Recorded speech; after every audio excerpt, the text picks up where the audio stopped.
આપ જોઈ રહ્યા છો વિક્રમ ન્યૂઝ। હવે જોઈએ અગત્યના સમાચાર। સાંપ્રત education and charitable trust Junagadh દ્વારા સાંપ્રત એજ્યુકેશન એન્ડ ચેરિટેબલ ટ્રસ્ટ જૂનાગઢના અતિ ગંભીર અનાથ દિવ્યાંગ બાળકો માટેની સંસ્થા છે ખાતે તારીખ 4/8/2024 રવિવારના રોજ લાયન્સ ક્લબ જૂનાગઢ ગિરનાર દ્વારા કુલ 51 વૃક્ષોનું રોપણ કરવામાં આવેલ।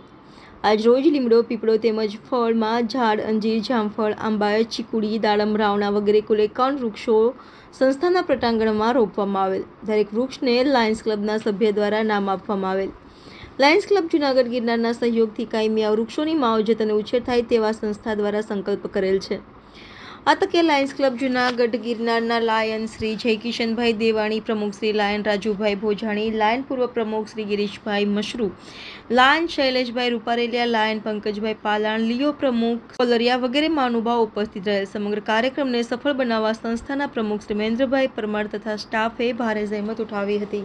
Reporter Gopal Bhesaniya, Abhikram news, Bhesan. સાંપ્રત એજ્યુકેશન ચેરિટેબલ ટ્રસ્ટ મહેન્દ્રભાઈ પરમાર।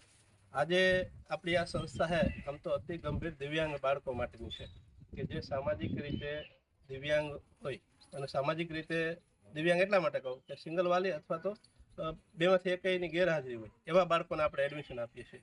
એમની સાથે સાથે જે વાતાવરણ અત્યારે એવું ઊભું છે કે લાયન્સ ક્લબ જૂનાગઢ જે ગિરનારની ટીમ છે એમાં હું પણ સભ્ય છું। અમારી સમગ્ર ટીમ દ્વારા આજે અહીંયા 51 વૃક્ષોનું વાવેતર કરવામાં આવ્યું।